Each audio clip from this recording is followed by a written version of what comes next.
धन आवश्यक है ऋषि अत्रि, क्योंकि धन मूल आवश्यकताओं को पूरा करने में सहायक होता है। किंतु जब कोई व्यक्ति इच्छाओं को आवश्यकता समझने लगे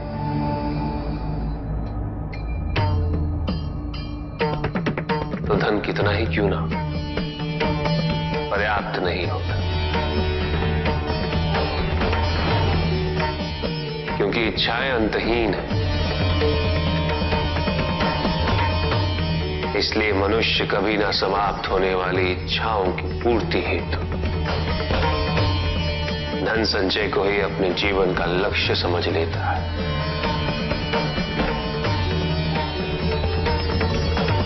वो लोभी बन जाता है।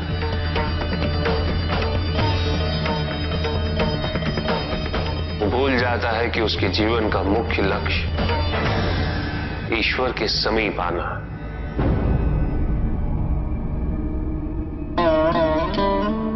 ऐसे लोभी व्यक्तियों को अपनी मृत्यु के समय भी यही दुख रहता है कि उन्होंने क्या कुछ नहीं पाया, क्या शेष रह गया। ऐसे समय में वो एक क्षण के लिए भी ईश्वर का स्मरण नहीं करते, अपने जीवन की निरर्थकता और व्यर्थता का बोध नहीं होता।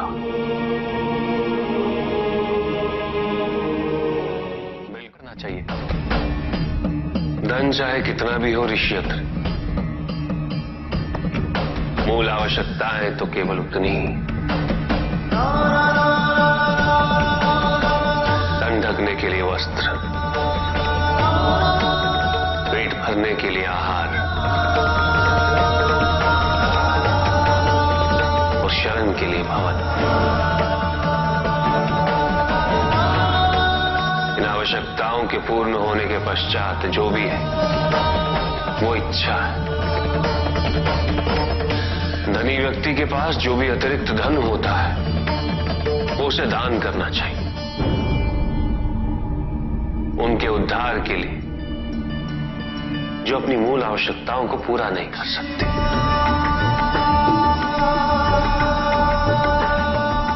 ऐसा करने से संसार में समानता होगी, द्वेष नहीं होगा, सद्भावना बनी रहेगी। किंतु कुछ व्यक्ति इस तथ्य को समझ ही नहीं पाते। उन्हें अपने एकत्रित किए हुए धन से इतना मोह हो जाता है कि वो उसका एक अंश भी किसी और को नहीं देना चाहते।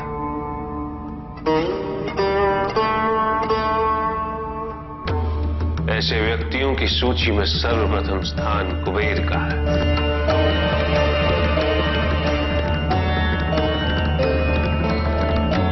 इस संसार में सबसे अधिक धन उन्हीं के।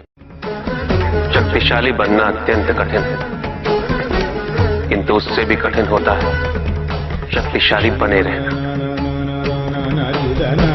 और इसके लिए आवश्यक है कि हम शक्तियों से प्राप्त हुए उत्तरदायित्व का सम्मान करें।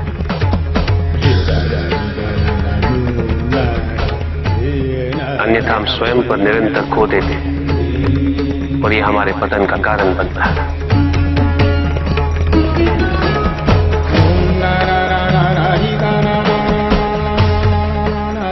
युद्ध में की गई भूल और उपलब्धियों से कुछ न कुछ सीखना आवश्यक है कार्तिक।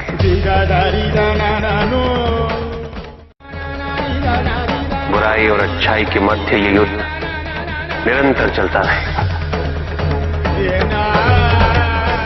आज एक अध्याय समाप्त हुआ है, कल दूसरा अध्याय आरंभ होगा।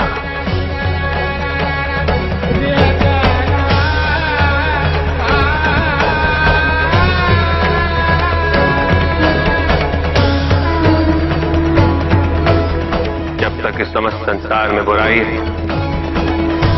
तो अच्छाई भी होगी, किंतु अच्छाई और बुराई के युद्ध में जीत सदैव अच्छाई की ही होगी। आध्यात्मिक कार्य के लिए शरीर को, सीमाओं को और अहम को तोड़ना और उसे पार करना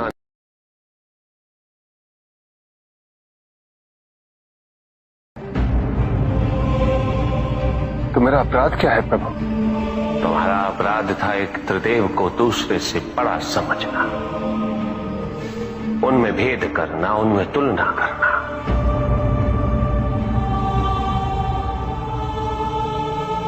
यही थी तुम्हारी भूल। तुम ये समझने में असफल रहे कि त्रिदेव तो एक है, समकक्ष है, कोई भी किसी से बड़ा नहीं और कोई किसी से छोटा नहीं, कोई भी किसी से अधिक महत्वपूर्ण नहीं और कोई भी किसी से कम महत्वपूर्ण भी नहीं। तुमने जो कुछ भी किया वो भक्ति नहीं थी निकस। भक्ति के नाम पर किया जाने वाला अहंकार था वो कि तुम्हारे आराध्य सबसे महत्वपूर्ण है। कैसे भक्त हो तुम मेरे, जो ये भूल गए कि तुम्हारे आराध्य के भी आराध्य नारायण।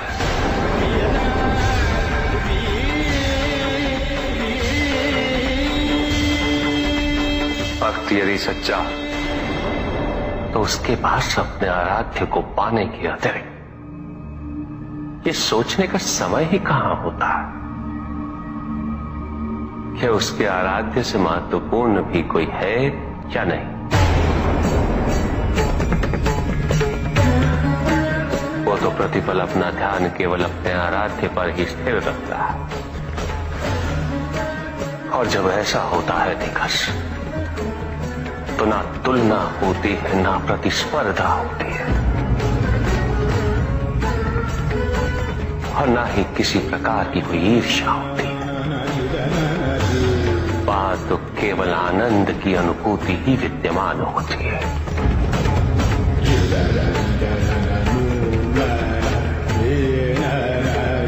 यदि तुम ये सोचते हो कि यह समस्त संसार केवल मुझसे है तो तुम्हें इस संसार के प्रत्येक स्वरूप से प्रेम होना चाहिए था। तुम्हें इसके कण कण में मेरी अनुभूति होनी चाहिए थी। तब भी किसी प्रकार का भेदभाव तुम्हारे मन में उत्पन्न नहीं होता। किंतु तुमने ये प्रमाणित कर दिया निकास कि अपने आराध्य के प्रति तुम्हारी भक्ति वो भी अधूरी थी, अपूर्ण थी।